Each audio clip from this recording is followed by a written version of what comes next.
Good evening. Welcome to the Granada Forum, an organization dedicated to the truth. At the end of the program, our speaker's presentation, there'll be a question and answer program without restriction. Feel free to ask any question. That's the true meaning of freedom of speech. Even the press is invited to ask questions if any of them are here. As children, we are taught of a word called character. As adults, we seldom run into those with it. Least wise in the media or inside the beltway. It takes character to stand alone and, like David, challenge Goliath. Like Terry Reid of Compromised, like Gary Aldrich of Unlimited Access, like Chris Reddy of Death of Vince Foster, like Ambrose Pritchard of the London Daily Telegraph. We have men of character in our own midst. They seldom are forced into the limelight until the conduct of others that betray their public trust force the issue. The fabric of our society has been torn by some that have an agenda and have suppressed it. On November 15th of 1996, just 3 months ago, a dedicated true patriot stood his ground and did what we can appreciate. Picture in your mind's eye CIA Director John Deutsch on a propaganda mission to south central Los Angeles to calm the waters as a result of articles that appeared in the San Jose Mercury News. He was hosted by Congresswoman Juanita McDonald's. Without blinking an eye, our speaker said, "I am a former Los Angeles police narcotics detective, and I can tell you that the agency has been dealing in drugs in this country for a long time. It is my distinct pleasure and honor to greet in the behalf of the Granada Forum and introduce a man that deserves our respect and attention. Please welcome Mr. Michael Ruppert."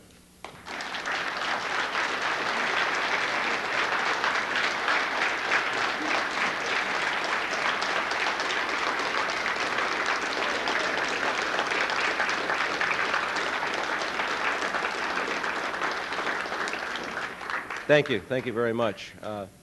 I guess the first thank you I'd like to give tonight is to someone who's not here, Mr. Peter Ford of KIEV Radio, who introduced me to you all and who made it possible for me to be here tonight. I did a show last night from midnight to 2, and it was a wonderful experience, and if what we do tonight is anything like that, I think we're all going to have a lot of fun.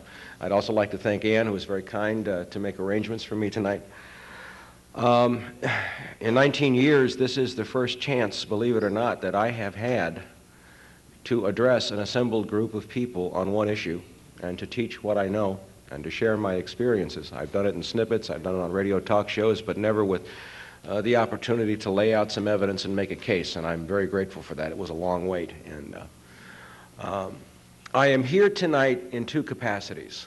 If there's any lawyers in the room, I'll pray for you, but you know that in a court of law, they talk about evidence. And one of the first kinds, and actually the most preferred kind of direct evidence, is witness testimony. And all over the major media and in Congress, you hear statements that there is no evidence that CIA deals drugs. Well, a witness can raise his hand under oath in court, and that becomes evidence when he tells his story. And I have evidence to give you from my own experience. I am also here as a detective, if you will, although I have not carried a badge since November 30th, 1978. I consider myself to have been a detective working on one case for all these years. And so I'm going to present to you some of that evidence tonight. I want to start by giving you just a little historical background. And you'll see all these books on the table here, and I don't know if they're in frame or not. They're probably not. But you'll see The Big White Lie by Michael Levine, who is a former DEA station chief, or country attaché, they call it, from Argentina. He was present in Argentina in 1980 when the Central Intelligence Agency installed the government of Luis Garcia Meza, who was a cocaine lord, and gave him the whole country. And that was done in conjunction with the Argentine military. Garcia Meza's chief of security was Klaus Barbie, the butcher of Lyon, okay? So there was heavy Nazi infiltration into the Argentinian military. Mike Levine was there. He documented it. He protested it. And, of course, it fell into this black hole that those of us in law enforcement know so well. The next book that you see there is written by the only man that I'm aware of who's been at this longer than I have. And I'm going to hold this one up. It's called The Politics of Heroin. It was originally called The Politics of Heroin in Southeast Asia by Professor Alfred McCoy, published first in 1972. That's 25 years ago. Okay? It is a Bible for those of us who do this. When we talk about names, dates, places, the names, the dates, and the places are in here. Now again, if there's any lawyers in here, lawyers love to sue people. Okay? Why is it that this book has never been sued? There's a saying in the law, the truth is an absolute defense against libel. Okay? This is one of our major Bibles. It's in here. It was recently revised and updated to include all kinds of information on Iran-Contra. Okay? The next book that I want to show you, actually there are two, both written by the same authors. And these two men, I know both of them. They're both brilliant men. Professor Peter Dale Scott is a professor of English, believe it or not, at UC Berkeley. He got into this many years ago, and he has a PhD, and he is a dedicated researcher. His co-writer, Jonathan Marshall, is about as rare as a good lawyer. He's a good reporter. He works for the San Francisco Chronicle, and he's an award-winning journalist. Neither one of these two books, which name names, dates, places, times, quantities, relationships, documents, have ever been sued. Ever. Okay, so when Jack Blum, who was the chief counsel for the Kerry Committee during the Iran-Contra era, recently testified to your friend and mine, Arlen Specter, he said, "We don't need to go out and investigate, we know." What he was alluding to is what is contained specifically in this book, which is all about Iran-Contra. Names, dates, places, computer logs, everything, it's all in here, okay? We already know. We don't have to investigate. We know the CIA deals drugs. Of course, the Los Angeles Times completely omitted any reference to Jack Blum's testimony in their stories, okay? These two books will give you anything you need to refute. You could take Oliver North apart with about 10 pages from this book alone and bury him, okay? The last book that I wanted to show you, it's almost impossible to get in this country. I wonder why. You can get it in Canada. Written by my dear friend Celerino Castillo. Celi was a DEA agent. He's a decorated Vietnam vet who served first in Peru, and then in the Iran-Contra era he served in Central America. He served in Honduras and Salvador and Guatemala. And he was at Ilopango Airport, which was the major Contra supply airport in El Salvador for the northern front of the Contra war effort. And he describes in this, at the airport, two hangars, hangars 4 and hangars 5. Now he's got the records. Hangar 4 was the CIA hangar, hangar 5 was the NSC hangar, both controlled by Oliver North. He recorded tail numbers. He watched the cocaine being loaded. He talked to the pilots. He got the flight plans. He watched as the planes were given gratis entry across the border into the United States. He wrote reports. And what happened was Ambassador Edwin Corr, who is now teaching at the University of Oklahoma at Norman, came to Celi and said, "Leave it alone, bud, it's a White House operation." That's evidence. That's a clue. Celi had this wonderful experience of going to a formal dinner at the U.S. Embassy in El Salvador. And the guest of honor that night was Vice President George Herbert Walker Bush. And so Celi was there and Bush was there, and they bring Bush over to Celi, and Mr. Vice President, this is Celerino Castillo, our senior DEA agent, and how do you do? You're, Mr. Bush, you're a hero for the country. And Celi said, "Mr. Vice President, I got to talk to you. There's something really wrong going on here. They're flying drugs out of 4 and 5, and CIA's behind it." And George Bush said, "Nice to meet you," and walked away, you know. Don't let anybody ever tell you there is no evidence. There is a mountain of evidence already in existence. Okay, it is irrefutable, it is ironclad. All right?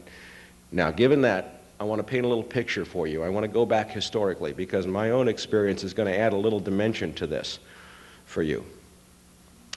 Picture that I have a blackboard behind me, which I don't, okay? But say there's a blackboard, and we're going to say that right here is Southeast Asia.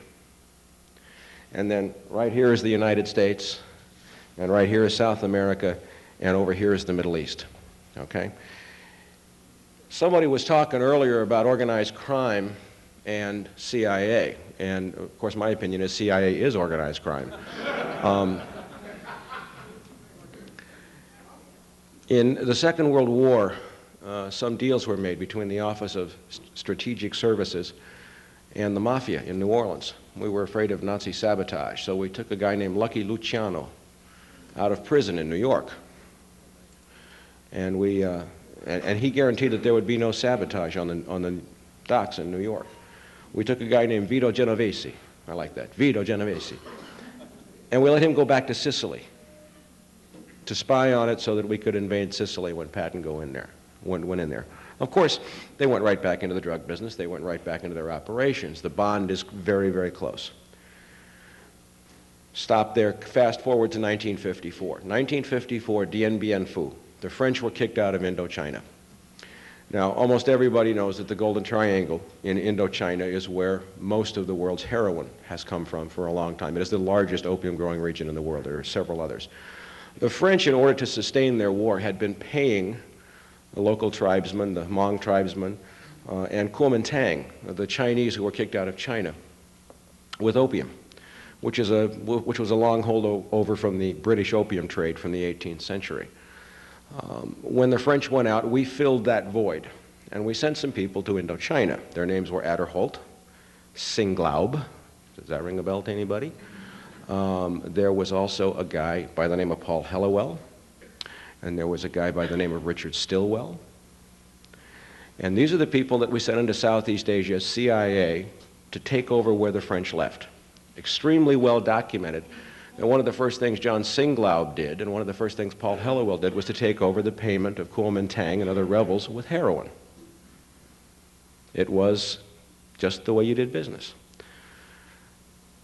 As we moved closer to the Vietnam era, that trade began to expand because of the relationship between CIA and the Mafia.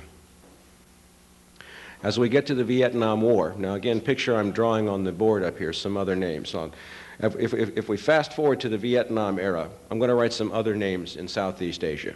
Theodore Shackley, station chief in Laos, later station chief in Saigon. Richard Secord, anybody ever hear that name? Nah. Richard Armitage, anybody ever hear that name? Erich von Marbod, anybody ever hear that name? Okay. Von Marbod was in the military at the time, Department of Defense. They all worked extremely closely together. Tom Kleins is another one who was Ted Shackley's deputy in Laos. Extremely well documented. There are still living witnesses. There are Air America pilots still alive who later became involved in Iran-Contra. That we ran the whole war in Laos, which was completely outside of congressional oversight, with heroin. We've all heard the stories about heroin coming back in body cavities in the dead GIs. Air America, Air Heroin, okay, the Black Plains. In the last 19 years, I have spoken to more than a dozen former members of the U.S. Army Special Forces, the Green Berets, who were sometimes ordered to carry the heroin by CIA. We ran this whole war there on heroin money. That heroin money did not just pay for the war, it paid for a lot of other things. Now, what happened is, and the picture that I want to paint to you is, I don't know if anybody here is familiar with the disease of alcoholism, okay? I happen to be an alcoholic. I'm sober 14 years, okay? So I know a little bit about it. And what happens is that it's a progressive disease.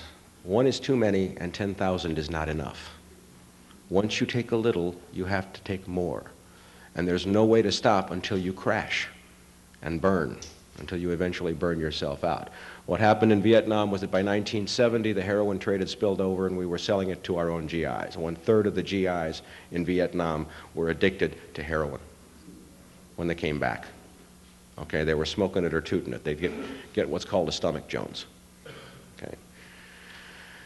So that war continued, I think, until a military-industrial complex kind of milked it for all it was worth, and until white middle America took to the streets. Okay? 1975, it ended. Now I'm going to tell you about my story because this is where I come into the picture. I come from a CIA family. I was born in Washington, D.C. My father was an Air Force officer. He worked for Martin Marietta, building the Titan IIICs, which put up the Keyhole spy satellites. My father's cousin, Barbara, was CIA. Her husband, Sam, had been OSS even before CIA. They both did 25, 30 years and retired from the agency. My mother had been Army intelligence working in the code-breaking section in the Pentagon during the Second World War. So I come from a family of spooks, and I will tell you, it was a dysfunctional family.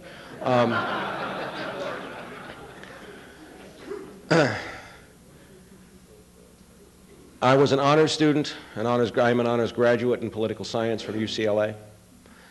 I went there from 69 to 73, and I was one of 2 living Republicans on the UCLA campus during those years. The other one was a guy by the name of Craig Fuller. Now, I was chosen to intern for Chief Ed Davis at LAPD, having been groomed and having already been spotted as, part of the, the establishment, the in-crowd, an up-and-comer. Craig was chosen to intern for Governor Ronald Reagan. Craig was George Bush's chief of staff during Iran-Contra. As I was chosen to intern for Chief Davis, I was exposed to people from Army intelligence and an operation known as Garden Plot. I was told that I had a Q clearance when I was 20 years old, and I had to go home and ask my father what the hell a Q clearance was. I didn't know. In the Organized Crime Intelligence Division, I got exposed to one guy in particular by the name of John Xavier Vach, and I was told that he was a CIA-connected guy in LAPD. Well, it gets to where I'm just about ready to graduate from UCLA in 1973. I'm, magna cum laude, and the world is my oyster. I had interned for LAPD for 3 years. My family buys me a plane ticket. I go back to Washington, D.C., and I go for an interview with the CIA in the old executive office building. And here's this guy behind this desk with this huge CIA emblem on the wall behind him. And he says, Mike, I've looked at all your stuff. You're just a wonderful kid. You got a great background. You're in great shape. What we'd like you to do is to graduate from UCLA, join the CIA as a case officer, and a case officer is the highest rank within the agency. That's the highest level. There are levels above that, but that's the creme de la creme. And we want you to then, after you're a CIA case officer, go back and go through the Los Angeles Police Department Academy, and LAPD will be your cover. I sat through the interview, and I got a stack of papers about that thick for my clearances, and I said, thank you very much, and I came back to LA, and I threw them away, and I said, that's illegal, I don't want anything to do with that. I joined LAPD in 1973, was valedictorian of my academy class, went to work in an area called the Jungle, which is down near Crenshaw and Martin Luther King.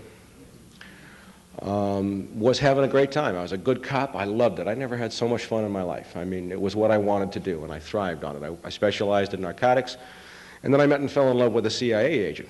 She came to my regular old cop bar, and we met and fell in love. This is what we call the unofficial recruitment.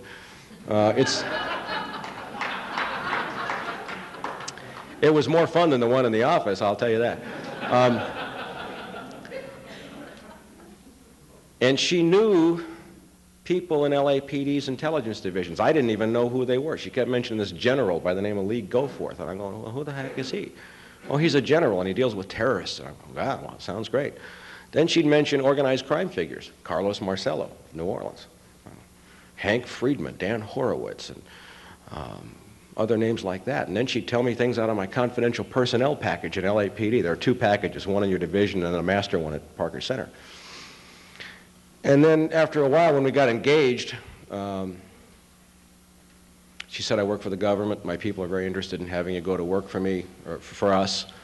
Bada bing, bada boom. And then she started taking trips, and she'd come back from Hawaii, and she'd say, yeah, I was in this room, and there were 50 kilos of cocaine and close to 1,000 M16s. Now, me being a narc, oh, by the way, LAPD, when I was in Watson, I confronted John Deutsch, said, he's never worked narcotics. Okay? United States Department of Justice Drug Enforcement Administration, Michael Craig Ruppert, that's me. I didn't get it for writing parking tickets. I just wanted to do that in case LAPD was there.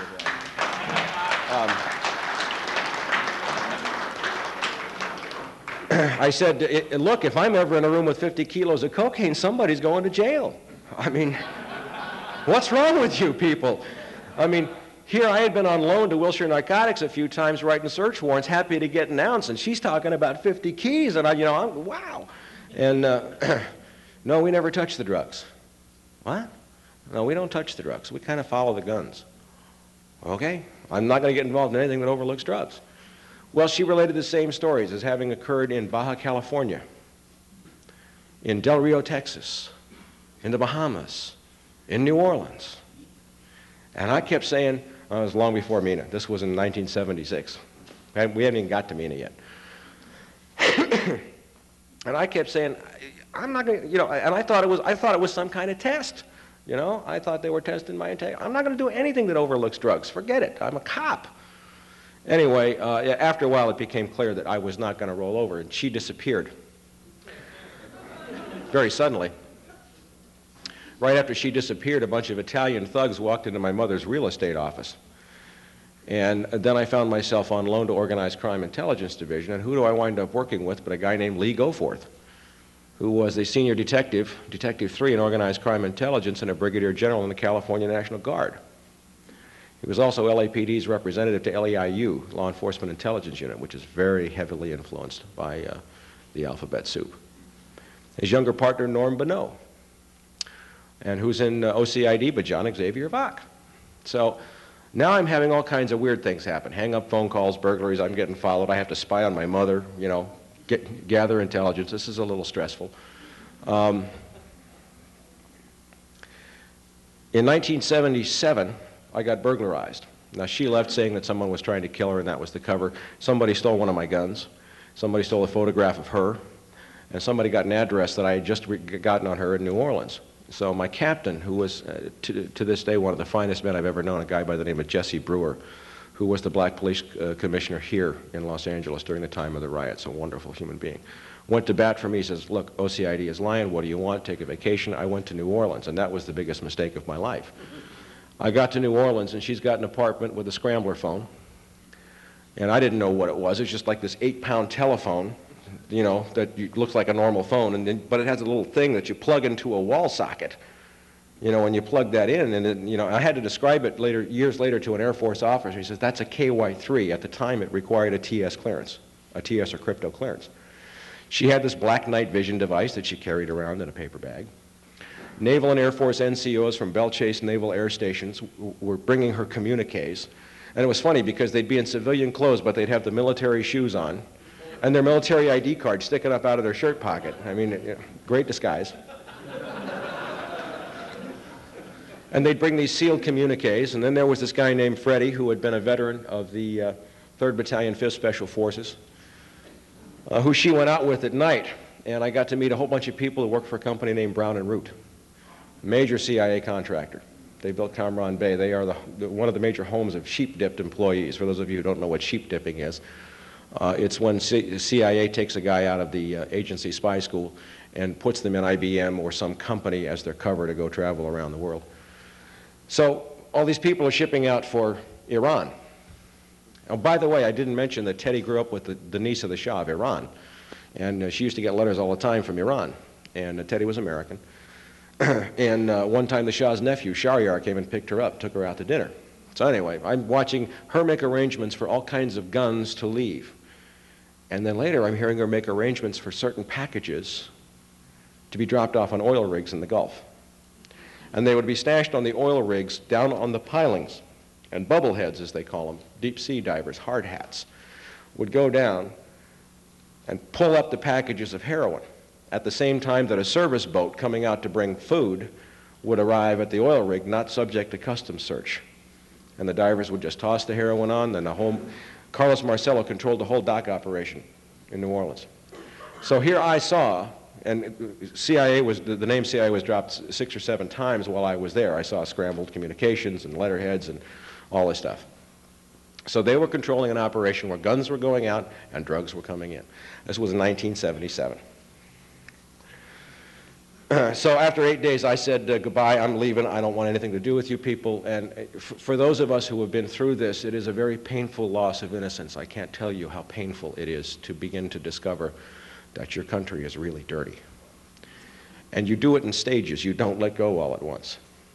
I came back, I told everybody, leave me alone, and they wouldn't. I kept getting followed, chased. I got shot at once in New Orleans. And I wound up going into a hospital for stress, basically because OCID said they were going to commit me under one of their psychiatrists. So I said, okay, I'm going into my own hospital, and I got tested 8 ways from Sunday, and they said I was perfectly sane, and I fought a little battle. It was injured on duty. I returned, earned the highest rating reports possible in LAPD, was about to be promoted, was on staff at the police academy, and the Iranian Revolution broke loose. And I started to make some more connections, and that's when I started getting death threats and burglarized. I wound up taking a tape-recorded death threat, and I asked to see Chief Daryl Gates. Where do you go if organized crime intelligence is lying to you? In LAPD, there is no place else you go but the chief. And I said I got a problem because Daryl Gates had just been made chief, and his bodyguard driver was a guy by the name of John Xavier Vach.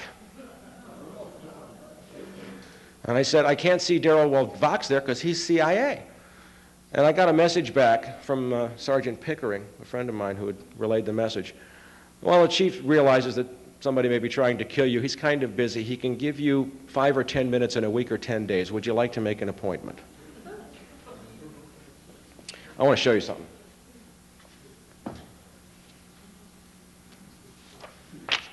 I'm going to be giving this out at the press conference at the rally that we're doing this weekend. This is from the Los Angeles Times, and the date on this is November 17th, 1984. Officers moonlighting probed. If you read this, it talks about a detective who went back to organized crime intelligence named John Xavier Vach. And then it says, copies of official records of the California Department of Justice that contain information about criminal history of members of the Jewish Defense League according to the government code, turned over a transcript of the conversation between Glauly and Earl to an employee of the Central Intelligence Agency who Rapaski identified as Jack Harmeyer. He was moonlighting for the Central Intelligence Agency on city time, and he was convicted in municipal court. Okay? No corroboration for my story whatsoever, right? Not according to the LA Times. I had alleged in 1978 that he was CIA, okay? So I wound up resigning. I got an attorney, and I got an attorney who was a former FBI intelligence agent. Don't hold it against me. Look, we have to learn. I was way ahead of you guys on this, This was in '78. I went to the FBI, I wrote to Sam Hayakawa, Bob Dornan, Alan Cranston.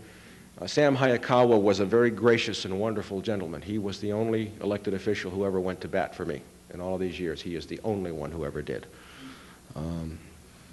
Anyway, got on the record wherever I could, and I documented everything I had seen in New Orleans. To sum up the points that I made in a 4.5-hour complaint to the FBI that I later made to a reporter, David Rosenzweig at the LA Times, who until recently was assistant managing editor of the LA Times, to all the Congress people, to everything else. I said, Carlos Marcello, guns, drugs, CIA, Hawaii, California, Mexico, submarines, Texas, Louisiana, terrorist and rebel groups. That was in 1978. Item from the Los Angeles Times. You're going to love this one. Guns for drugs trade booming, reports disclose. From Newsday. Times didn't write it, but they reprinted the story from Newsday. Okay? And what it says is, Carlos Marcello, guns, drugs, terrorist groups, Baja California, submarines, Texas, Louisiana, the Bahamas, and everything I had said a year before.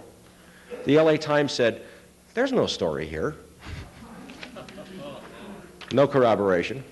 David Rosenzweig, after this came out, was promoted from staff writer to assistant city editor. Okay? I called the writer for that story, Tom Renner, and I mentioned the name Bonneau, and he said, wait a minute, LAPD, Bonneau? Turned through his pages. I've got this guy Bonneau's name in connection with a CIA machine gun factory in Mexico. Oh, wait a minute, okay. So he says, call this investigator, Bill Christensen, who's working for Deacon Cheney's Committee on Improvements in Judicial Machinery. Great name. So I called Christensen up and I run through all this stuff. Now I know CIA is dealing drugs, they're protecting Marcello, they're hand in glove, they're partners, and CIA is profiting from the deals. Okay? I called Christensen, I laid it out, he says, you're right. My offices are bugged, I'm getting followed, we were burglarized last week. This is a Senate investigator. This is 1979. Okay. He says, we'll get you back here to testify. That was the first time I was promised I could testify. Short time later, I had to start looking for a job. I was a writer, and I'd been laid off from one writing job, and I couldn't find a job anywhere in this city, and I would see unmarked LAPD cars turning up outside of places where I go for interviews. After about 3 weeks, I took a job at a 7-Eleven store because I needed to eat. My first day on the job, somebody calls up and says, is Mike Ruppert working today? My second day on the job, I was arrested for selling liquor to a minor. The second time I was shot at after that, I was dead drunk. I was on my lawn. I mean, I really didn't care much anymore. And somebody shot at me. I didn't even bother to report it at that time. You know, I was just ready to give up. But you can't give up. That's what I found out.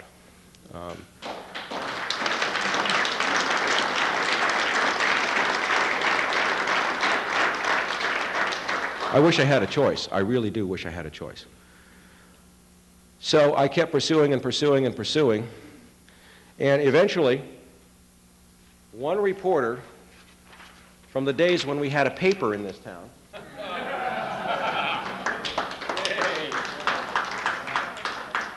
Randall Sullivan, I made the front page of the Herald Examiner 2 Sundays in a row, October 11th and October 18th, 1981. There's a full page. I love this part. It says, Mike Ruppert, perhaps LAPD's most intelligent officer. I really like that one. If I'm so intelligent, what am I doing this for? Okay, it lays out all the stuff about CIA, and it actually even finally mentioned down here, after the end of 2 parts in 2 weeks, CIA dealing drugs. So I am on the record in October of 1981. I even have documents back from the FBI saying that I said it back in 1980. So I do have a claim to some seniority here. What that gets me, I have no idea. Now, by this time, Ronald Reagan is president. Craig Fuller is assistant to President Reagan for Cabinet Affairs. Craig Fuller's name turns up in this article.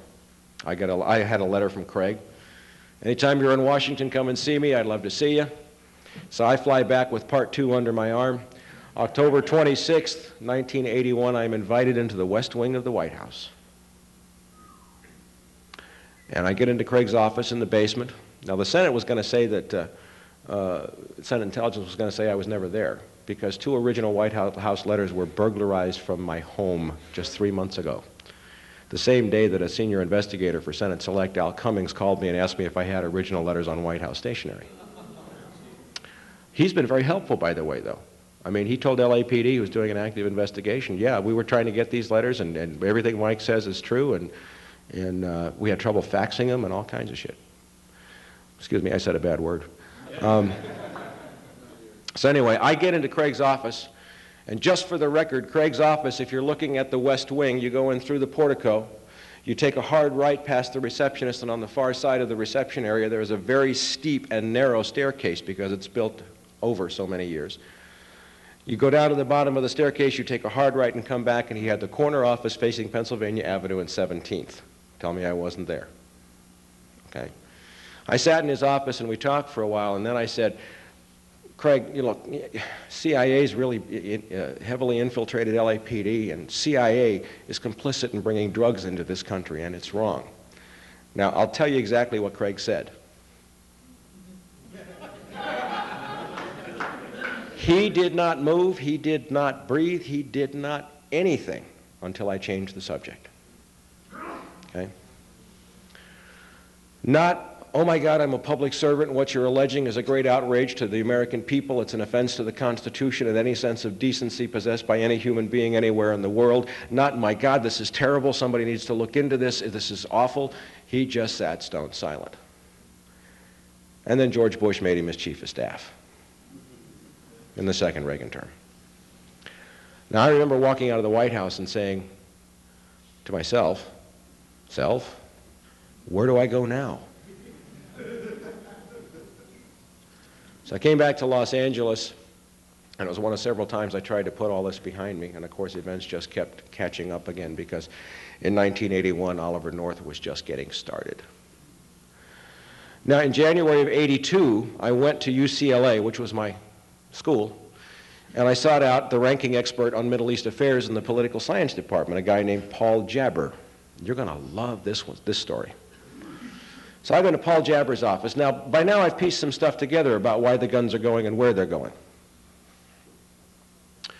And I've narrowed it down to probably the Kurds, maybe the Baluchis, and it had to do with arming a group in Iran to fight somebody, mildly in connection maybe with the revolution, but I wasn't sure. But I had names of people like Shackley, and we'll get to that in a minute. So he says, my God, Mike, your analysis is brilliant. Did you know, by the way, that I was a CIA consultant and a State Department consultant for Jimmy Carter? Do you ever feel like God's following you around with this stuff? And I said, no. And he said, listen, I have secrecy oaths, and I have these agreements that I've signed. I can't tell you outright. But why don't you go read the New York Times on these dates, articles by C.L. Schultzberger and William Safire, and look up the Kurds and tell me what you think. So I went and did it, and I pieced it all together. And what happened was, on March 3rd, 1975, April 1975 is when Saigon fell. Remember the context of history. March 3rd, 1975, the Shah of Iran and Saddam Hussein signed the Treaty of Algiers. We had been arming the Kurds for decades to fight against Iraq so that Iraq could not attack Israel. Okay? Through Iran. And what the Shah said was, Saddam, if you give me the Shah al-Arab waterway, I can double my oil exports, and I'll cut off all aid to the Kurds, and you can massacre them, and then your army's free to do whatever you want to do. So they shook hands at the Treaty of Algiers, March 3rd, 75. Within weeks, about 8 to 10,000 Kurds were massacred. So I pieced it together, and I went back to Paul Jabber, and I said, well, what happened was then, in order to keep the Kurds alive, they used the opium smuggling routes, Kurdistan being, by the way, the second largest opium growing region in the world, to smuggle out opium, which was made into heroin and sold here, to buy the guns to keep the Kurds alive. He says, you're absolutely right. The decision was made at the National Security Council level, read that folks, that's the White House, to sell heroin to American citizens to keep the Kurds alive. Okay? Maybe that was just a pretext. Right on point. Did you guys pay him or what? Okay. Remember Southeast Asia here when I said some names like Ted Shackley, Tom Clines, Richard Secord? What happened in 1975? The Vietnam War ended. Ted Shackley moved and became Deputy Director of Central Intelligence in charge of covert operations for the Middle East. Richard Secord was transferred to Iran as the air attaché. Richard Armitage was transferred to Iran on missions connected with banking and finance. Is this beginning to sound familiar here? Is there a pattern shaping up here somewhere? Okay. The same players from Southeast Asia moved to Iran. The same players from Iran in 1980 moved into Pakistan when the Russians invaded Afghanistan. Everywhere these people go, there is a huge boom in the drug trade. Pakistan, before the invasion by the Soviets, had supplied 0% of American heroin. Afghanistan. Well, no, they invaded Afghanistan, but all the American supply operations were run from Pakistan. The Mujahideen were armed through American bases in Pakistan, over into the border. By the middle of that conflict, 40 to 60% of the heroin in this country was coming from, guess where? Pakistan. Duh. So now we move to Iran-Contra. The Boland Amendment says no more lethal aid to the Contras. Cut them off. Reagan says we'll go private. Okay. Oliver North, by the way, started to get involved back in Iran and Pakistan. He starts cropping up. Now we have the Contra supply operation. And who do we find? Oh, by the way, John Singlaub went to the Middle East too. Now who do we find cropping up in Iran-Contra? John Singlaub, Richard Secord, Ted Shackley, Richard Armitage. All the same people. Oliver North. Again, the same people for 40 years, 50 years have been doing the same thing. Okay? Now we get to Iran-Contra. And I'm not going to spend a great deal of time on all the stuff that's already out. I will give you one specific case illustrating, and that's the case of Juan Ramon Mata Ballesteros of Honduras. And during the early years of the Iran-Contra era, Honduras was supplying approximately 50% of the cocaine consumed in this country through Mata Ballesteros. Dewey Claridge, CIA station chief, had contracted with Mata's airline, Setco, for exclusive contracting for contra-supply operations. DEA station in Honduras was ordered closed in 1982. Juan Ramon Mata Ballesteros was very closely connected with a Mexican cartel run by Felix Gallardo and Rafael Caro Quintero. Everybody remember Kiki Camarena? Kiki Camarena was investigating Gallardo and Quintero. He was chasing a CIA drug ring when he was murdered. And I have found one of the men, the CIA agents, who was on the mission where Kiki was murdered. And we're going to get into that in a second. Now I want to backtrack a little bit. A lot has been overlooked about the role of the U.S. military in drug dealing, as ordered by the CIA. Over 20 years of my investigations, what I see is several things. First of all, what I call the shadow government, which includes many agencies, DIA, Defense Department, NSA, you know, they're everywhere, okay, had used large components of the military. Many people here, let me ask, is anyone here familiar with the Watchtower missions? I see a couple of hands. Okay. Watchtower missions took place in the mid and late 70s. Elements of the 7th Special Forces Group, airborne, were ordered from Panama by a guy by the name of Edwin Wilson, on orders from a guy by the name of Tom Kleins, Ted Shackley's deputy. Ted Shackley is now out of the agency, to take special action teams into Colombia and plant radar beacons so the cocaine flights can fly below radar and land at Albrook Airfield in Panama. Special Forces troops were there, including one William Tyree, as Manuel Noriega meets the aircraft, along with Ed Wilson and a guy named Michael Harari of the Israeli Mossad. Okay? There were 3 series of these missions, each commanded by a different Special Forces colonel. All of these Special Forces colonels are dead. Actually, there are 5 Special Forces colonels who have been murdered: Baker, Rowe, Cutolo, Malvesti, and Bayard. Okay? There was, it centers around an affidavit called the Cutolo Affidavit. These are some of my documents relevant to Watchtower. And I'll tell you right up front that the affidavit of Ed Cutolo, colonel at 10th Special Forces, he went from the 7th to the 10th, this is the cover sheet, was not written by Colonel Edward Cutolo. One of the reasons why I know that is because he refers to the Panamanian Defense Forces, and Ed Cutolo was murdered in 1980, and they weren't named the Panamanian Defense Forces until 85. Okay? But everything in his affidavit has been corroborated. He left files with people at the NSA. And I know who the people are, but we're not going to discuss names there. Every aspect of the Watchtower missions has been corroborated independently by other affidavits. We fast forward to 1978, 79, 80. Cutolo is now commander of 10th Special Forces Group Airborne at Fort Devens, Massachusetts. We have an operation known as Orwell. Due to the massive CIA drug operations, they were afraid of leaks. Now remember, when I left LAPD, it was November 30th, 1978. Orwell was at its peak then. Army Security Agency, Special Forces personnel, military intelligence personnel were ordered to bug and wiretap courthouses, politicians, anybody who had any knowledge. We have affidavits from people who pulled mics out of courthouse walls in Massachusetts. They did John Kerry, they did Tip O'Neill, they did anybody, any politician who might expose these operations.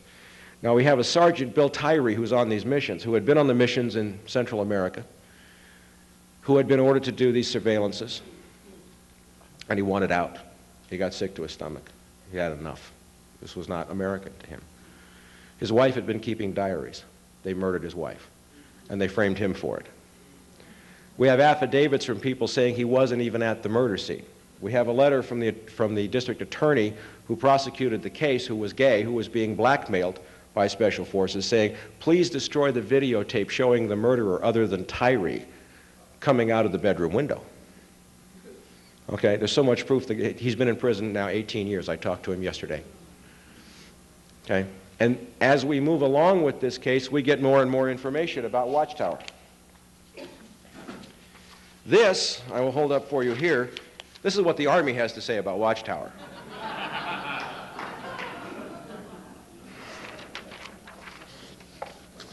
And then they say it never existed. Just, it just wasn't there. The Central Intelligence Agency, if I can find it quickly, and I probably can't, but I have documents that he got from the Central Intelligence Agency, says there was no Watchtower mission. It's a 6-page letter in response to his Freedom of Information Act request. They go through 3.5 pages of there is no Watchtower and bada bing, bada boom, and then it says at the end, we are reviewing all of our Watchtower documents because we've had so many requests for them, and as soon as then they wrote him and said, can we have our last letter back? Believe it or not, they did. These people are not as smart as we give them credit for. They use fear as a tool, okay? There is so much evidence about Watchtower, and I have spoken to many Special Forces people. This came out, by the way, through Bo Greitz, who I've met several times. After Paul Neary of the National Security Agency died of natural causes, it was forwarded to Bo, and Bo started to release it in the early 90s. And there is a ton. I mean, if this guy ever gets a trial, he's free. And in my speech Saturday at the rally, I'm going to be talking about Bill Tyree. I'm going to be talking about the 12 or so members of Special Forces who have shared with me the shame they carry, okay, at having been ordered to do things like this. Now I want to get to someone who's even going to make you feel worse, if that's possible. Thank you. Pardon me, I'm going to hit the glass. This is a guy that I get to take credit for discovering all by myself. Again, I have such wonderful luck. Colonel Albert Vincent Carone. In this copyrighted report that I wrote in 1994, I called him the missing link between Iran-Contra cocaine operations and organized crime. This man was 20 years with the New York Police Department, a detective who happened to be involved in a couple of very key NYPD cases known as the French Connection and the Prince of the City, for which my colleague Jimmy Rothstein, a retired NYPD detective, deserves great credit as having uncovered the CIA links to both cases. Okay? This is a picture of Colonel Albert Carone after his retirement from NYPD. He was caught sodomizing two 12-year-old boys, and they gave him a pension. He had been a bagman and a CIA operative for his whole career. He is the counterpart in NYPD for what they wanted me and others to do at LAPD. Except for, this guy died, by the way, in 1990. I've held his personal phone book in my hand. Let me backtrack again. The death certificate when he died, we call it the CIA flu. The death certificate read, chemical toxicity of unknown etiology. His liver and brain self-destructed over a period of 6 months, and no doctor of about 11 doctors who treated him could figure out what was causing it. I've held his phone book in my hand, Colonel Albert Carone. And in that phone book, I found William Casey's home phone number in Locust Valley, Long Island. I found the home phone number for Paulie Castellano. Anybody know who Paulie Castellano is? He's the guy who took over the Gambino crime family. Matty the Horse Ianello. Pete LaCavoli. More mobsters than you can shake a stick at. Now, I found a couple of other names in the phone book. Go back to Southeast Asia. Remember when I wrote on the board up here? Paul Hellawell and Richard Stillwell, home phone numbers. Also key players in a bank called the Nugan Bank out of Australia, which was the CIA's drug bank, who had Bill Colby as its chief counsel. This is a clue. This is a clue. Okay. He went on a mission to Mexico in 1985 with a guy named James Robert Strauss. I have no idea how long I've been going. Okay, James Robert Strauss, who used to brag about having taken quiet walks on the beach with Richard Nixon. I hope they weren't too close. And he came back from this mission saying, my God, we killed 2 DEA agents. We massacred a whole bunch of innocent civilians in Chiapas. You know that there's a revolution going on in Chiapas now. And I've lost my stomach. I can't do this anymore. He had been laundering cocaine profits from the CIA through the mafia for about 25, 30 years. And he lost his stomach. You know, not after sodomizing the boys or killing people or anything, but when 2 DEA agents finally killed, something clicked, something is wrong. Do we have any other evidence? By the way, here is one of the pages from one of his surviving passports. If anybody knows anything about passports, he had a black one, he had a maroon one, he had a green one, and he had a blue one, in 3 different names. Here's a passport stamp showing 3-day circuits from John F. Kennedy to London Heathrow to Nassau, the Bahamas. Could he have been laundering stuff? I don't know. We have some bank account numbers at NetWest, National Bank of Westminster, and Coots & Co., one of which is still alive. His daughter has it. We have military records. We have travel records from Strauss, Downing and Associates. His partner had an insurance company, but for a guy who sold insurance domestically, why would he need to go to Johannesburg, Hong Kong, London, Kuala Lumpur, Seoul, Luanda, Angola, the Jersey Islands? They do a lot of laundering in the Jersey Islands off the British coast, Casablanca, Madrid. I mean, I got 5 pages of travel records. Okay.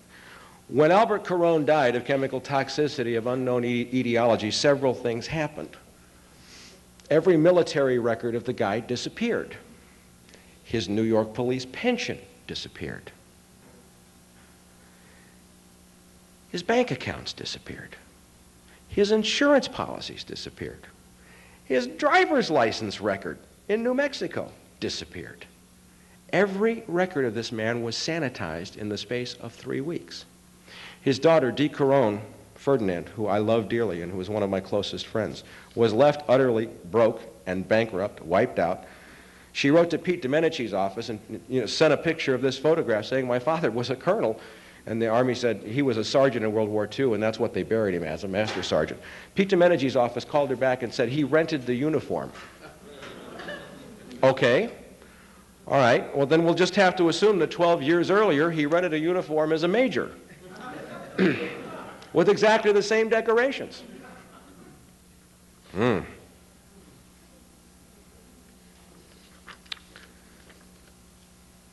She really went to bat because everything was sanitized, and she admits that her father was not a good man, but everything that he had left her was wiped out, and she lost probably $25,000, $30,000 of her own money, and she is dying to testify before Congress.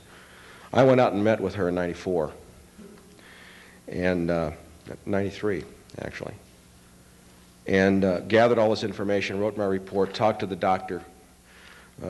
I mean, here's some of his diplomas from intelligence school and so on and so forth.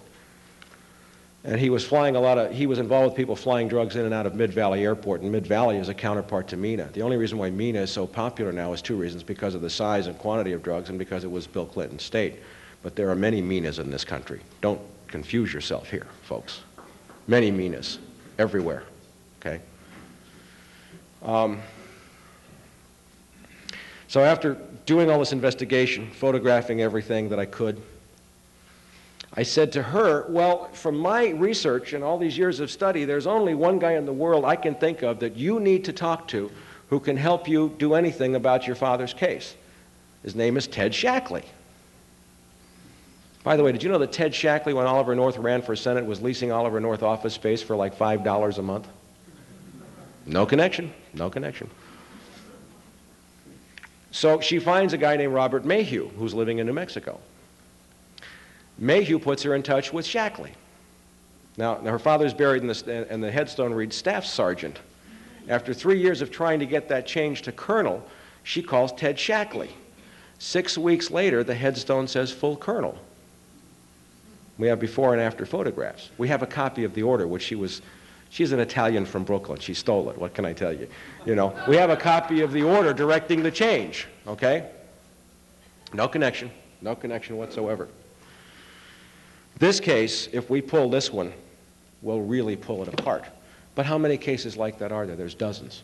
There's dozens and dozens and dozens of cases. I want to talk about one more case. Anybody recognize this guy? Colonel Jim Sabo. full colonel, United States Marine Corps, Chief of Air Operations, El Toro Marine Air Station. Murdered in 1991. Now, what's significant about 1991? Cold War had been over for about 4 years, 3 years. Iran-Contra was over. Why was he murdered? This guy, by the way, was about as straight arrow as you can get, devout Roman Catholic. His wife went to Mass every day. He went, every day that he could. The family man of doom, the best family man you could ever imagine. Spotless Marine Corps record. He caught C-130s flying on to El Toro with 1,000-kilo loads of cocaine. His brother is one of the main speakers at our rally on Saturday, Dr. David Sabo. Now, the Naval Investigative Service said that he committed suicide. Now, why did they say he committed suicide? Because he sent a bookcase to his son on a military flight that was flying empty from point A to point B. And they were going to ruin his career for that dishonor. It happens all the time, folks. If the space is empty anyway, who cares? And he says, you're not going to do that to me.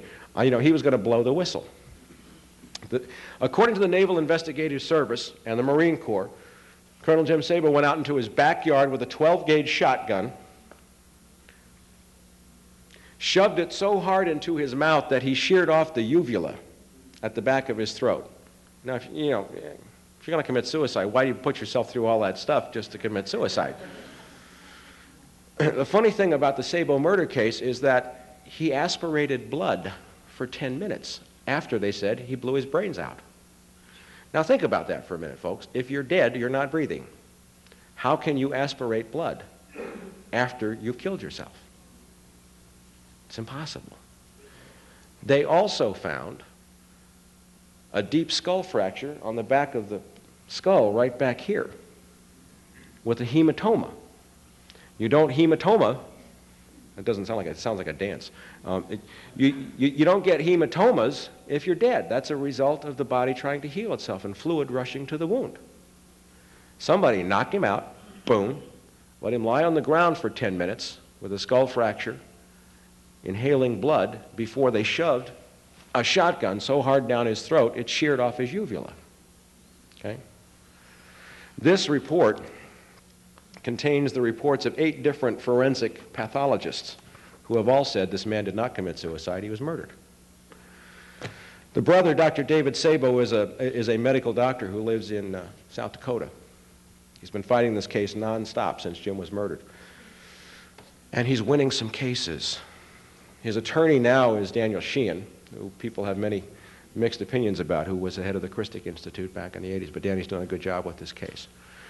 What happened with the Marine Corps and the Navy as Dr. Sabo tried to fight this was there were some loyal Marines who snuck out some records and some notes which said, "Get David Sabo." The Marine Corps went after his medical license, saying that he was saying that people should do illegal things, and of course that didn't go anywhere. But they have the documented records about a strategy designed to make Dr. Sabo lose his medical license. They are trying to move ahead with trial, and he just won a major decision in the U.S. Ninth Circuit here in California, not on the CIA issue, but granting him broad discovery to subpoena the military records regarding the cocaine activities. So, again, David Sabo will be one of our speakers Saturday, as will Celly Castillo. Mike Levine was supposed to come.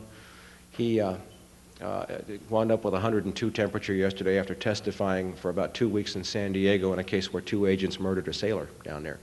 And he's been ordered back to New York to go to bed, so we're going to miss Mike, but he's here in spirit. So I guess what I want to say to you is this. This is bigger than any of us think. They've been flying in drugs all over this country. They've been dealing drugs to Americans for 40 or 50 years, but go back to the analogy that I gave you before about the drunk on a binge. Okay? We can see that it's been getting worse and worse and worse. They have utterly corrupted the criminal justice system. When we have a guy like Stanley Sporkin sitting on the U.S. District Court in Washington, D.C., you know who Stanley Sporkin is? Retired Chief Counsel for the Central Intelligence Agency.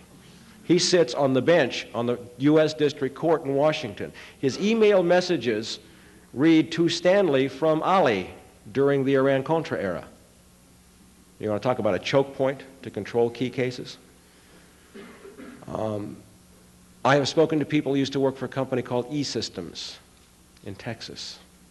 I see old Bob going crazy over there about E-Systems. Their children, one of them had her son murdered because she discovered E-Systems. E-Systems makes all the encryption devices for the NSA and CIA. There is not a secret that the government has that E-Systems does not also have. Sitting on the board of directors of E-Systems is Admiral William Rayborn, retired director of Central Intelligence. We have documented E-Systems CIA flights dropping massive loads of cocaine into Lake Tawakoni, landing at the E-Systems airport in Garland, Texas. Okay, there is proof. There is an enormous amount of proof.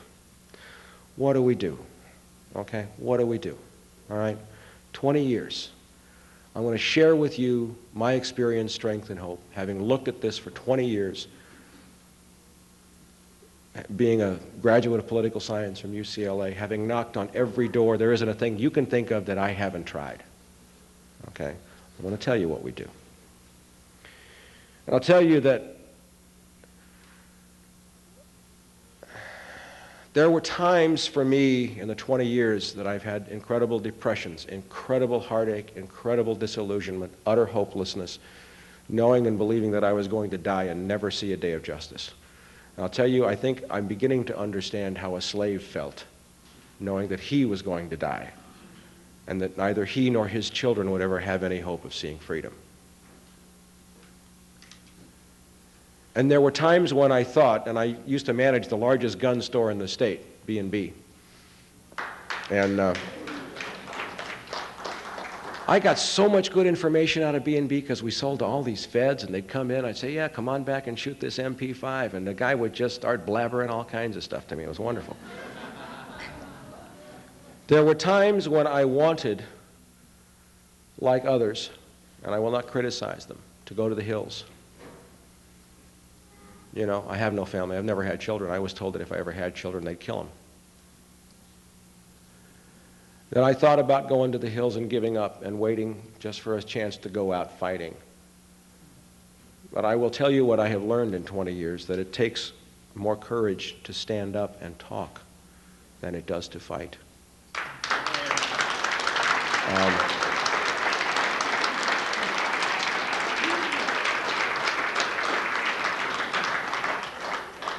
What is happening now, and in a minute or so, I'm going to turn it over to Mike Novick from the Crack the CIA Coalition. What I see happening now is a potential miracle of biblical proportions. I happen to believe in God. I have a higher power. I could not be sober 14 years otherwise.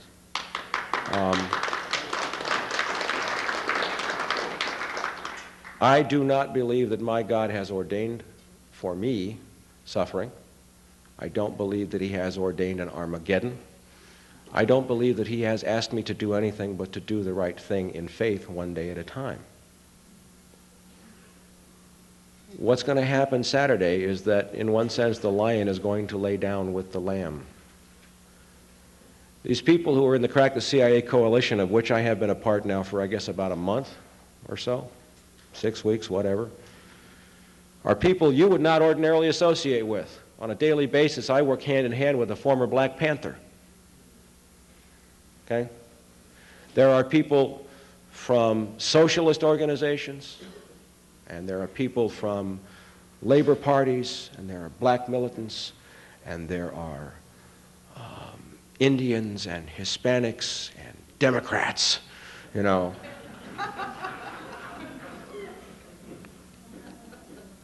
And I want you to know something. These people are standing up for you. These people plan to go to the street to say CIA is dealing drugs and it's wrong, and they plan to stand up, which is the most courageous act we can do, to go to the street and exercise First Amendment rights, and they're doing it for you and me and the stockbrokers in New York and the rich housewives in St. Louis. And they're putting aside all of their differences, saying this is not about anything but right and wrong. Okay?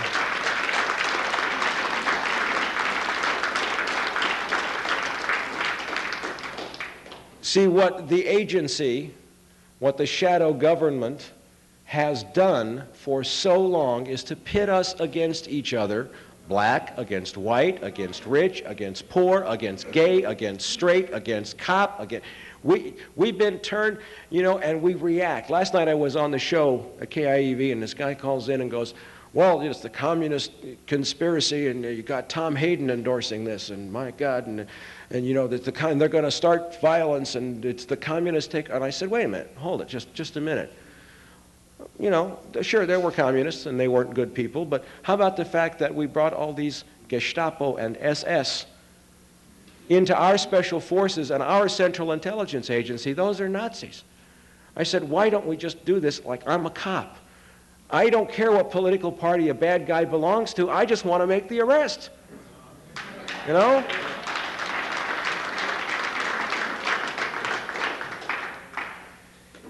If we can do what I'm hoping we can do on Saturday, we will have 10, 15,000 people in the streets, and I pray to God some of you are there. And there are people coming from various parts of the country, and there are people from the right as well. And we can have a show of Americans standing up in the street for American rights, so that when we do get justice, everybody can go back to doing their own thing. But if we do not hang together, we shall all surely hang separately. Okay?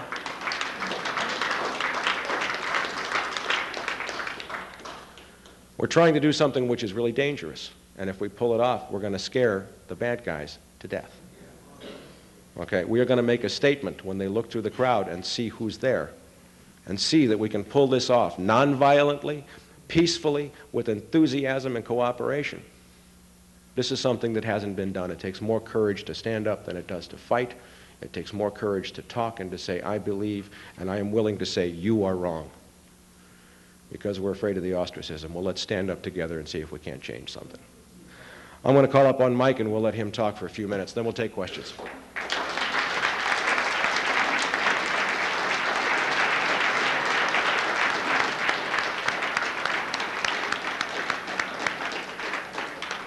Well, talk about a tough act to follow. That's a pretty amazing set of facts, but really the life that this man has lived to come to this moment and be here with us, I think, is incredible. And I really want to thank Mike for his tremendous courage and his openness to just deal with the truth and to speak the truth and to, you know, face the consequences of that. And I think it's something we all have to do. And I am here basically tonight to tell you a little bit about the Crack the CIA Coalition and about the demonstration. There are flyers here, and we'd like to urge you to take some flyers and pass them out in the next day or two to bring people. We want this to be as massive and as broad and as open and as democratic a demonstration as is possible to have. We have a set of principles of unity, and the principles are that we are opposed to the crimes that the CIA has committed against the people of this country and against other people around the world. And, you know, I think one of the things that has come very clear to us in doing this work is that it's impossible to protect ourselves somehow by the use of agencies like the CIA, because the crimes that they carry out supposedly in our name somehow to protect the American way of life are crimes committed against us every single day, and that the crimes they committed in Nicaragua and the crimes they committed in other parts of the world inevitably are going to affect us, and we see the destruction they've created, the devastation, not only in South Central Los Angeles, but in every village and hamlet in this country. And crack is not something now they thought that they could dump in one community and somehow destroy that community and not have it spread out throughout this society. So we're seeing tremendous connections between what's going on. And, you know, people here I know have no love for Bill Clinton, I'm sure, and I think it's important to understand that the people in this coalition are not in any way part of the coalition that Bill Clinton represents. The people in this coalition are a coalition of forces trying to claim their humanity, defend themselves, to recognize the need for solidarity to deal with this. And, you know, I've been on talk radio, and I used that word once, and somebody said, when I hear that word solidarity, I want to lock and load. But I'm telling you that that's what you need. That if you want to deal with the CIA, if you want to deal with Bill Clinton, you have to recognize what they're about. And they're about an empire. And the problem with Bill Clinton is not whether you think he's a socialist or you think he's a moderate or you think he's this or that. Or Bill Clinton is an emperor. And that's the problem with Bill Clinton. And Bill Clinton wants you to be subjects of his empire. And if you want to have any other status than as a subject of that empire, then you have to stand with the former Black Panthers in this coalition, and you have to stand up on Saturday and say that Bill Clinton and the CIA are not committing these crimes in your names or in our names, and that if we want to protect ourselves from those criminals, we have to take action with all the good people of South Central, the good people of East Los Angeles, the good people of the San Fernando Valley have to stand up together and say, we want a different and a better world together. So I would like to urge you to come out on Saturday. I would also like to urge you, if you have some funds to make available, I know that you all have your own needs and demands, but as a representative of this coalition, I'd like to give you the address for a moment. We have P.O. Box.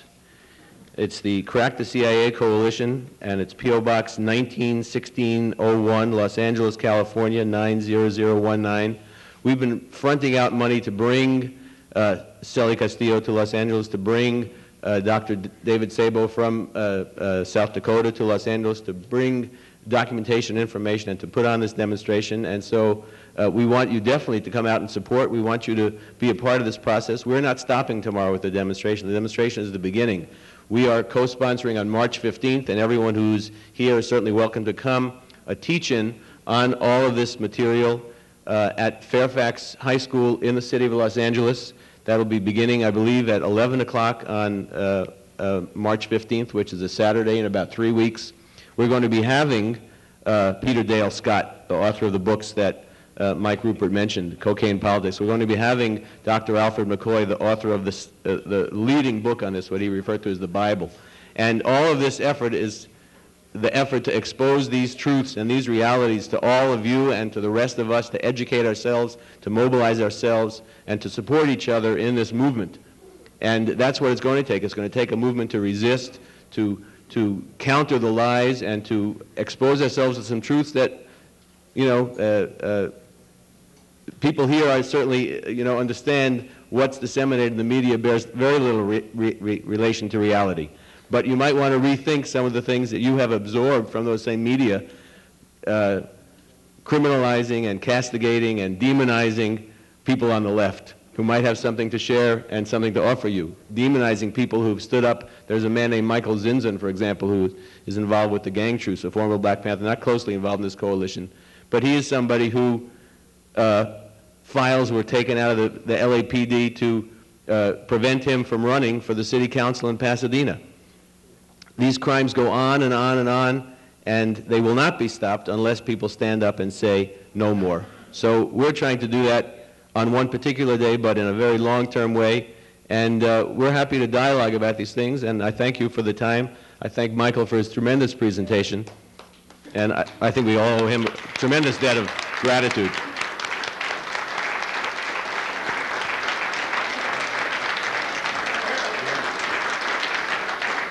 Okay, we're going to have There will questions. be questions from the back of the room, so those of you who have questions, Mike will be glad to try and answer for you. So please feel free to ask any questions. The leaflet actually is a little unclear. The question was asked. 12 noon at City Hall, downtown Los Angeles, 1st and Spring Street. We'll be marching from there to the LA Times, to the Los Angeles Federal Building, and then back for a rally at City Hall. We have a permit. We obtained a permit. We'll be marching with the police at a distance, but it's a permit. It's a completely legal march. It's a completely nonviolent march. We're there to you know, express these truths and to take a stand on these issues. Mr. Ruppert? Yes. You mentioned the secret government. Do you see the CIA as the ultimate executive, or whom is the ultimate executive behind all the wrongdoing we see? I tend to be, when I answer, well, I'm always asked this question, and I try to be fairly conservative because I try to approach this as a detective and answer with evidence that I have, okay? If you recall, I mentioned Paul Jabber, the UCLA political science professor. Shortly after I met with him, he left UCLA to become vice president of Bankers Trust. he took over as chair of the Middle East Department of the Council on Foreign Relations. That's where I see a lot of this going. The more I try logically as a detective using intuitive, inductive logic to get to the bottom of this, I come to banks. That's where I come. I come to banks. And of course, most of the banks are foreign owned, especially. Follow the money. That's the bottom line. Do you know if Brian Quigg is all right? I assume you know him. Who? Brian Quigg of Phoenix. He's the one with the internet site with all this material that you have been speaking about this evening. Yeah, I'm not familiar with him. Oh, you don't know him? No. The book, L.A.'s Secret Police. Mike Rothmiller. Is that fairly accurate? Yes, I know Mike Rothmiller. And what's very interesting about that is that Mike touched on a couple of things. LAPD has been heavily, heavily infiltrated by CIA for a long time. Bill Parker, who was the legendary chief here, hated the FBI. And he invited CIA lock, stock, and barrel to come into LAPD. And then there are documented cases during the Iran-Contra era of one detective named Hamilton of Organized Crime Intelligence coming off an airplane with the Mexico City Chief of Police, Arturo Durazo, who was under indictment for drug corruption, from the Bahamas. What's an LAPD detective doing with the Mexico City Chief of Police on a flight from the Bahamas? Daryl Gates made a statement in 1992 that the only position he would consider in a second Bush term would be Director of Central Intelligence. My question for Daryl is, what are your qualifications? Okay. Mike Rothmiller's book is good. He kind of stopped short of some other things, but he and I have spoken many, many times. So yes, it's a good book. Yes, I wonder what your opinion is of I haven't heard you mention this, and I'm wondering why. The kind of pulls the rug out of all the law enforcement agencies around the country, and has been advocated by the many judges and the many doctors and many Jocelyn Elder, and the answer is the legalization of drugs. And when a lot of people here might not understand what I mean by this, is that I'm not advocating the use of drugs, but by the legalization of drugs, we're talking about many solutions for many problems, in that many people, billions of dollars that are spent chasing down criminals are freed up, and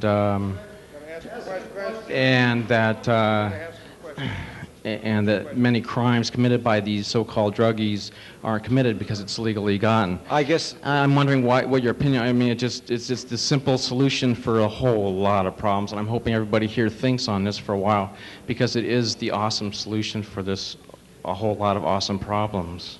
I have thought about this a lot, and I will say that as a cop, what really makes me feel good is when I hurt the bad guys. I'm sorry, that's the way I feel, I feel in my gut. The way we hurt the bootleggers was to legalize alcohol.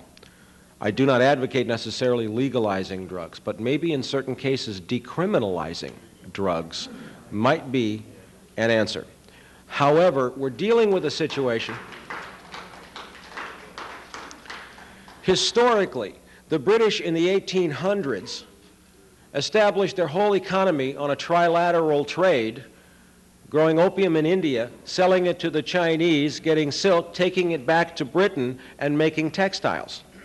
And that set up the cash flow of the British economy. That's the model. The difference is now that we're poisoning ourselves, which is really ugly, okay? But there was a report, which I have not seen, but several congressional staffers who I know, and Bob, if he's still here, probably knows it too, prepared by the House Banking Committee, chaired by Henry Gonzalez, which said something like, if all the drug money were withdrawn, the 8 largest banks in the Western Hemisphere would collapse. That would create a depression the likes of which this country had never seen before. So we have to use some thought in really how we approach the problem. So anyway. Yes, the problem is not the CIA. The problem is organized crime, the Democrat and Republican Party. And the real problem is that we do not have a policy of putting the cocaine cartel out of business and destroying the cocaine cartel. Instead, you're destroying the American people. My question is, why aren't you putting the blame on the Democratic Republican Party and organized crime, and why aren't you pointing out that we have no policy to destroy the cocaine cartel?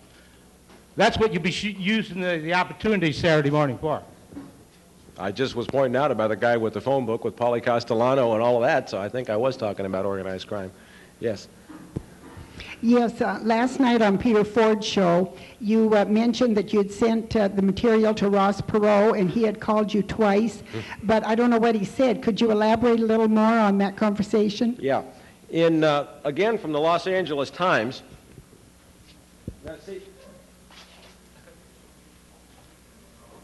this is what I do when I'm around the press. I've been published in the Los Angeles Times. I don't say anything unless I have it right in my hand and I'll back it up. The Los Angeles Times ran this story in 1987, January, about Ross Perot backing Richard Armitage into a corner. If anybody knows Richard Armitage, he's 6'4" and bench presses 430 pounds, okay?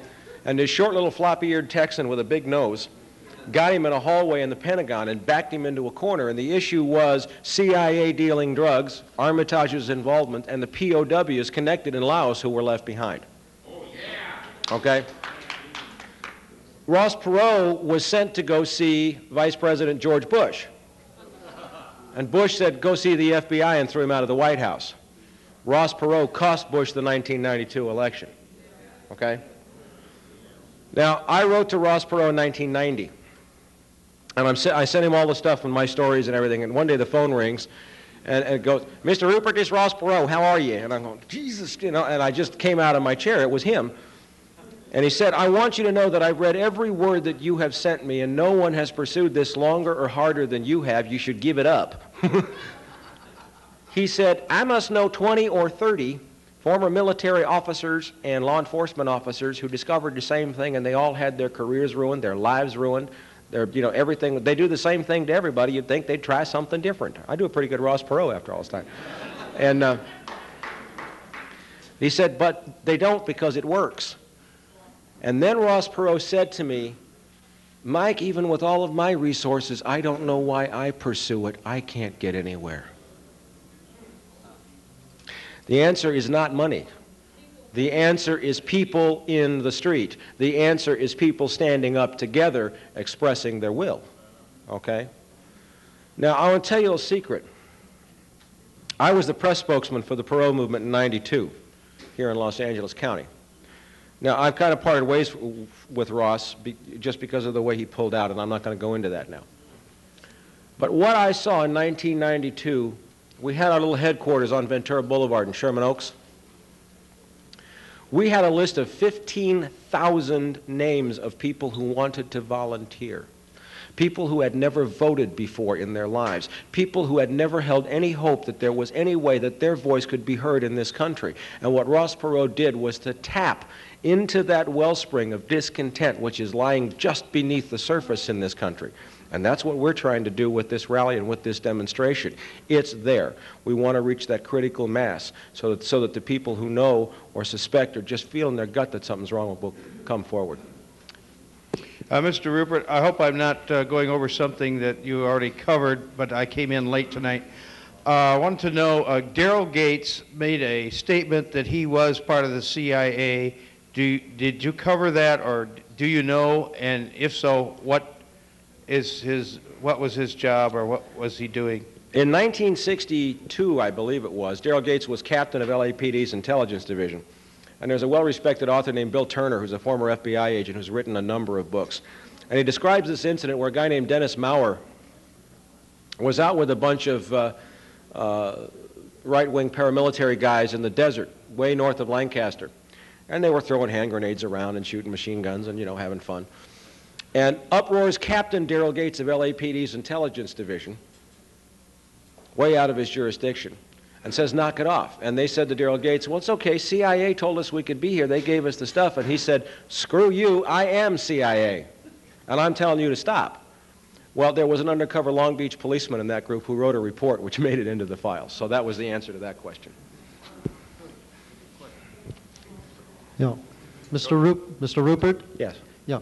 I wonder if you could comment on reports that I have heard that a great deal of the money funding and indeed creating National Coalition to Ban Handguns, Handgun Control Incorporated, and various other activist groups and individuals in the gun-grabbing, anti-constitutional, so-called gun control movement has its source in CIA-affiliated and CIA-front organizations as part of a calculated program to disarm the American people. I have not seen any direct evidence of that. But I fall back on the old line, if it walks like a duck, if it quacks like a duck, and there's duck feathers everywhere, we've probably got a duck. One of the things that I have studied a lot is something called the Hegelian dialectic, which says you create a problem, and then you solve the problem, and in solving the problem, you get the end result that you were after to begin with.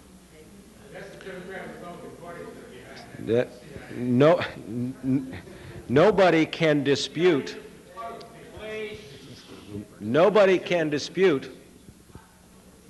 the fact that we have seen utterly repressive laws, especially vis-a-vis asset forfeiture, being imposed upon us, laws which begin to scare me. And I have interviewed a guy whose father was a high-ranking official in the Abwehr, which was Adolf Hitler's intelligence service, who was his grandfather. And he used to tell his grandson, who is now a very good friend of mine, if he didn't lose the Second World War, if he just changed venues. Okay? So it's beginning to sound like that here, yes. Yes, Mr. Ruppert, you mentioned earlier that our economy has become hooked on drugs. I wonder to what degree our major political parties have become hooked as well. How much drug money has flowed into campaign contributions, do you think?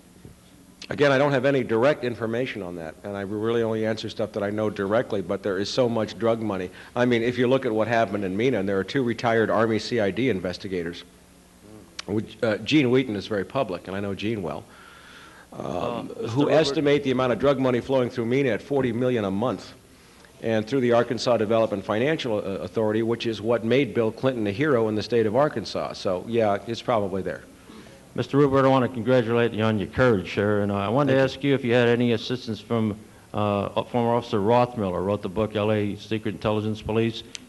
I just said a few minutes ago, I know Mike. We have spoken many times over the years. Yes, we share a lot of views. His book's a good book. He and I actually worked patrol in Wilshire Division at the same time, so, yeah. Hi there. I don't know if I want to rub elbows with Tom Hayden, but I'll take it on your word that it's a good thing, the march. But I have one question. Do you know what happened to former CIA Director Colby? He supposedly died mysteriously. Well, you know, supposedly drowned. Yeah, right. My attorney called me up the day they found his body and wanted to make sure I had an alibi. No, I don't know personally. I've just received an updated copy of the Franklin cover-up, which contains some very disturbing questions about Bill Colby's death. But I don't have any direct knowledge, but who knows?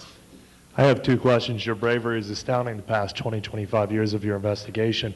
Is your life still in danger today, and is there any contracts out on your life? And secondly, what is the whole purpose of the rally, and how are we going to bring all these people to justice in the end? First of all, no, I wouldn't know if there was a contract out on me. I haven't been shot at for a long time. I'm fairly well known now, and they tend not to kill people who are fairly well known. The problem is you can get so well known it doesn't make any difference to Martin Luther King, Bobby Kennedy, et cetera, but I'm nowhere near that big yet, so I think I'm safe for a while. As to what we're trying to do and how we're trying to do it, I am relieved of having to answer that question. Again, what I have come to from a spiritual and a constitutional and an American standpoint is that my job is to do the right thing and to leave the results to a power greater than myself. The only sin that I'm aware of is not standing up. That's the sin that I'm aware of. Yes, sir. I think it rather paradoxical that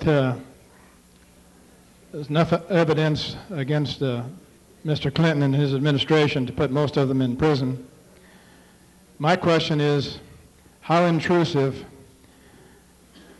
has drugs become part of the operation in Washington, D.C. amongst the congressmen, the senators? And why is it that we don't have one person who will stand up and initiate impeachment proceedings on this scum that we have in the office? Now, does drugs have an effect here, and why is it we're not getting anything done? All investigation and no prosecution. Drugs have an effect everywhere. In the Cotolo Watchtower affidavits, there's the story of one congressman named Larkin Smith who tried to stand up, who was looking into the Tyree murder case. He was flying on an investigation when his plane crashed and he was killed. Hale Boggs. They kill congressmen. They can kill presidents. Maxine Waters walks a fine line. She is a Democrat, a member of the minority party. She doesn't chair any committees. She is chairwoman of the Black Caucus, yes, but she alone, as a member of Congress, doesn't have the power to stand up. I am going to make it very clear in my speech Saturday that where the people lead, Congress will follow. We have got the cart before the horse. We can't expect anybody to do for us what we will not demand that they do by ourselves. Okay? We have to stand up together. Congress ain't going to listen until we do. Yes, ma'am. Yes, thank you very much, Mr. Ruppert. It is very clear to me that you are a very holy man, and you are totally surrounded and protected by the love of God wherever you go. And I particularly like the way you said, do you ever get a feeling that God is following you with this stuff? I love it. Thank you very much. I do have a question. It's very clear to me that it's AAA, all about addiction. There is no easier way, is there, to control people than to get them addicted. Now, whether it's called legal drugs or illegal drugs, a drug is a drug is a drug. I would like to know if you know how far and to what involvement the American Medical Association is involved in this. Thank you.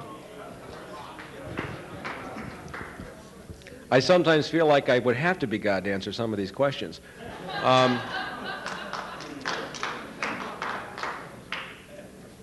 Let me put it this way. We have all heard stories about a dysfunctional family where a father is molesting a young daughter. And there are other children in the family, and there's a wife, and we look at these tragedies and we see how the wife ignores what's going on, and the other children ignore what's going on. For the sake of maintaining the family image, for the sake of looking good, out of the fear that if they expose what's going on, the father will turn his rage against them, and that's a dysfunctional family. This country is in that state of denial. Every aspect of this country is affected by this crisis. Let me define it to you this way, and I'll be real brief with this. Could the President of the United States, the executive branch, which theoretically is empowered over the CIA, have permitted the agency to deal drugs to American citizens? Or could it have happened without him knowing about it? Either way, you have just defined the greatest crisis, constitutional crisis, in American history since the Civil War. And solving it is going to take that kind of upheaval. Leadership in this will have to show that we can do this nonviolently, in a healthy way, in the American spirit, not in the German spirit, not in the Russian spirit, not in the Chinese spirit, but in the American spirit. Yes, I appreciate that remark. I would like to have us all remember that what I believe you have described this evening is not a man-made battle, but we are wrestling against principalities and powers in high places, and basically that is a spiritual problem. And we're not going to go out here as a group of people and conquer this in our own strength. It'll be like David putting on Saul's armor. It doesn't fit. It only weighs us down. But I believe it's in 1 Chronicles where it tells us, if my people who are called by my name will humble themselves and pray and turn from their wicked ways, then will we hear from heaven, and I will heal their land. And that's what we've got to come back to. We're kidding ourselves here, sitting here thinking, now I appreciate the rally, and I support it wholeheartedly. But as a group, we're kidding ourselves if we think we're going to go out and do this in our own strength. Only history will be repeated again and again. But it's as we turn to the Lord Jesus Christ and let him operate through our lives and then put our hand to the plow, we will conquer. You have a question? And my fervent hope in response to that, where two or more are gathered in his name, he is also there. What if 10 or 15,000 are gathered, and many of those gather in his name too? Yes. Yeah, I very much appreciate that comment. I did want to, you mentioned earlier about Mina and Nella, which we've all been most familiar with. 10, as far as my understanding goes, 10 investigations have begun, and I guess the 10th one is in some way going on now. But what has caused these all to end, and the information, the myriad, tons of information that have been gathered to not result in any meaningful action? The way this country works is that unless it shows up in the Washington Post, the New York Times, the Los Angeles Times, Time, or Newsweek, officially it doesn't exist. Mm-hmm. And there can be investigations until the cows come home. And, you know, the information is out there. We have it. I have it. Everybody else have it. Dozens of other witnesses have it. Gene Wheaton has it. Terry Reid has it. I've spoken to Terry several times, okay? The point is that we have to make something happen in the collective consciousness to get it out to where somebody admits it openly. Mike, just one moment on that. You know that we know two boys, we know two young teenage innocent boys were killed, and we know a number of other people relating to those deaths were also killed, and we do know that enough information is extant to make a case. It seems to me that a rifle shot has to be fired in order to break through this wall. Instead of these little hammers banging away, some focal point has to be singled out and just hammer it through till it breaks the dam. You raise a beautiful point. Mike wants to say something in a second, but let me talk to that point for a second. I have met all over the years, I have met people who were angry with the IRS, and I have met people who were angry over many, many different righteous, justified causes. But they have been a Tower of Babel. As I view this from a political standpoint alone, I see the single issue of CIA and drugs as being the one single issue which can crack the armor. And when will the armor crack? The armor will crack when a farmer in Iowa and somebody in St. Louis and Wisconsin and Colorado, who's middle America, who's, wakes up and catches on to this, that's when the armor will crack. And as far as I'm concerned, and I have many opinions about many other issues, publicly I speak only about CIA and drugs, because that's the one where I think we got a chance to win. Mike wants to say something. Yeah, I want to briefly say exactly that. The people have talked here about the Republican and the Democratic parties, and one of the things they always talk about is wedge issues.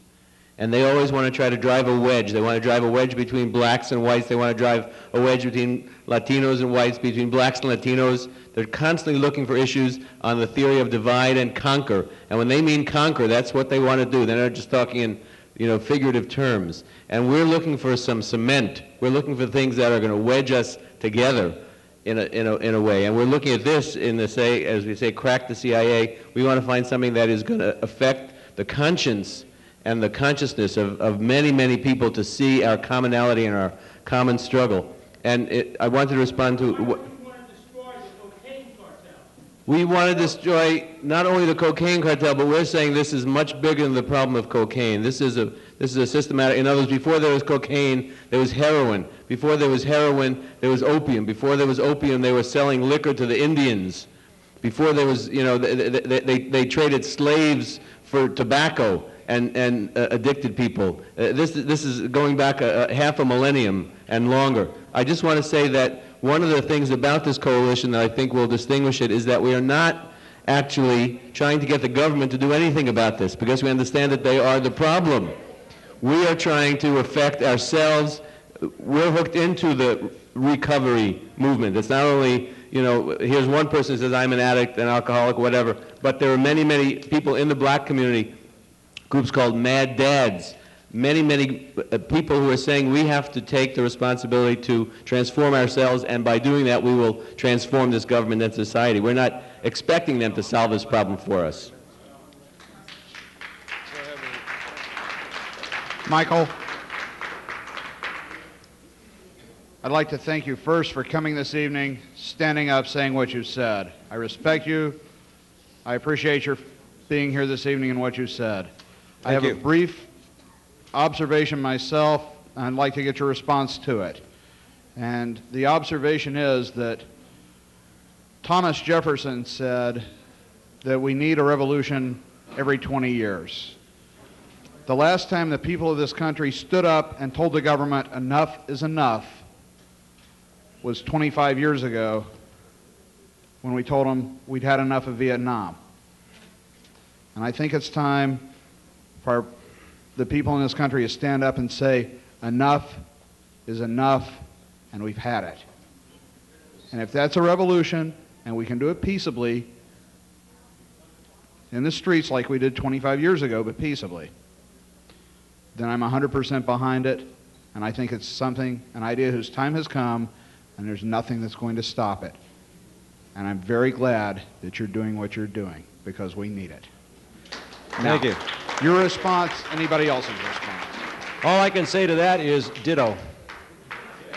Yeah, I just want to make a comment that I think that rally will be real important to this, neighborhood in showing and bringing it out to light to the average public how you aren't just hurting yourself when you use drugs, but you're hurting your country.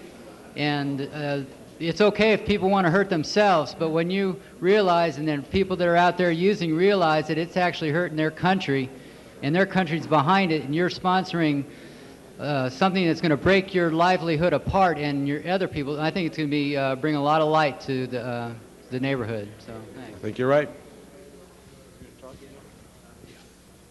Last question. Okay. Yes. Unless you demand that the government destroy the cocaine cartel and organized crime, who have done all this damage to the American people, you're not going to get the American people behind you. You're not going to get American justice. My question is, why don't you have a plan to destroy the cocaine cartel, and why don't you want to make the government do that? I want him to answer. We have to fix the government first. We can't get a government that doesn't respond to us to do anything in our interests until we fix the government. You're going to be there tomorrow morning. Why don't you make that demand in front of the press, and for the press to print that why isn't the government destroying the cocaine cartel? They are the cartel. It's nice to have a spirited group, and on the behalf of the forum, we want to thank Mike Ruppert for an interesting talk. Please bear with us. Looking forward to having you come back. Hope you do. Thank you very much. Appreciate it. In the meantime, got a quick announcement here. Helping Hand Fund.